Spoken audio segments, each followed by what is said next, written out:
നമസ്കാരം, ഞാൻ ഡോക്ടർ ആതിര.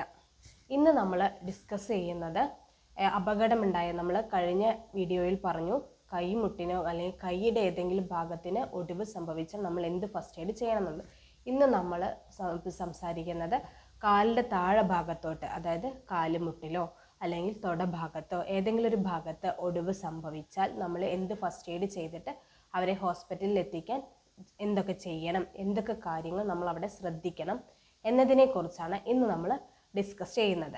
ഇനി അപകടം, ഏതൊരു ഭാഗത്ത് അപകടമായാലും തുടർ അപകടങ്ങൾ ഉണ്ടാവാതെ അവരെ എത്രയും പെട്ടെന്ന് ഹോസ്പിറ്റലിൽ എത്തിക്കുക എന്നുള്ളതാണ് ഏതൊരാളുടെയും, അതായത് ഫസ്റ്റ് എയ്ഡ് ചെയ്യുന്ന ഏതൊരാളിലും പ്രത്യേകം ശ്രദ്ധിക്കേണ്ടത്. തുടർ അപകടങ്ങൾ അവർക്ക് ഉണ്ടാവാതെ അവരെ ഹോസ്പിറ്റലിൽ എത്തിക്കുക എന്നുള്ളതാണ്.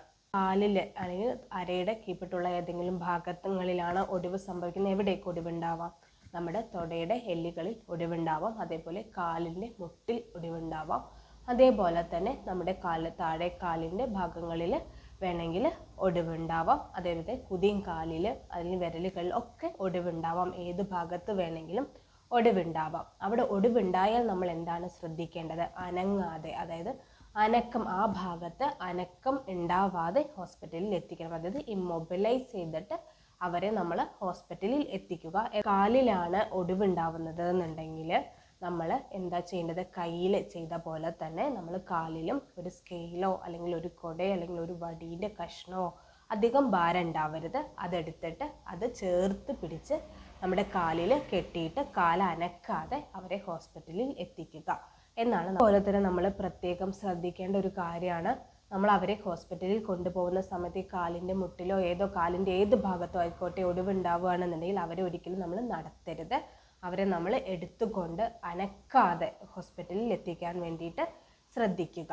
അതേപോലെ തന്നെ കൈമുട്ടും കാൽമുട്ടിലും ഒക്കെയാണ് ഒടിവുണ്ടാവുന്നതെങ്കിൽ ചില സമയത്ത് ഈ മുട്ടിൻ്റെയൊക്കെ ഈ പറ്റല്ല എന്ന് പറയുന്ന ഒരു എല്ലുണ്ട്, അത് ചിലപ്പോൾ സ്ഥാനം തെറ്റിയിട്ടൊക്കെ മാറി നിൽക്കുന്ന ഒരു അവസ്ഥയൊക്കെ ഉണ്ടാവും. ആ സമയത്തൊക്കെ നമ്മൾ അവരെ കൂടുതൽ നമ്മൾ ആ കാലിന് സ്ട്രെസ്സ് കൊടുത്ത് ആ കാലിൽ നീട്ടി വലിക്കുകയൊക്കെ ചെയ്താൽ കൂടുതൽ അപകടങ്ങൾ ഉണ്ടാവാനാണ് അത് കൂടുതലും സാധ്യത. കാരണം ഈ എല്ലുകളുടെയൊക്കെ ഇടയിൽ ഞരമ്പുകളൊക്കെ ഉണ്ട്, അതൊക്കെ സ്ഥാനം തെറ്റിപ്പോവാനോ അല്ലെങ്കിൽ നമ്മൾ പിടിച്ച് വലിക്കുന്ന സമയത്തൊക്കെ അതിനെന്തെങ്കിലും ഇഞ്ചുറി ഉണ്ടാവാനുള്ള സാധ്യതകളൊക്കെ കൂടുതലാണ്. അപ്പോൾ അങ്ങനെയുള്ള സമയത്ത് ആ കാലിൻ്റെ ചലനം വരെ നഷ്ടപ്പെടാനുള്ള സാധ്യത കൂടുതലാണ്. അപ്പോൾ നമ്മൾ അടുത്തത് ഏറ്റവും കൂടുതലും ശ്രദ്ധിക്കേണ്ട ഒരു കാര്യം എന്ന് പറയാം, കാലിലോ കയ്യിലോ ശരീരത്തിൻ്റെ ഏതെങ്കിലും ഭാഗത്തിലോ ഒടിവ് സംഭവിച്ചാലും അല്ലെങ്കിൽ നമ്മൾക്കറിയാം ചില അപകടങ്ങളിലൊക്കെ എല്ലുകൾ പൊട്ടി തൂങ്ങിയ അവസ്ഥയിൽ ഉണ്ടാവാറുണ്ട്.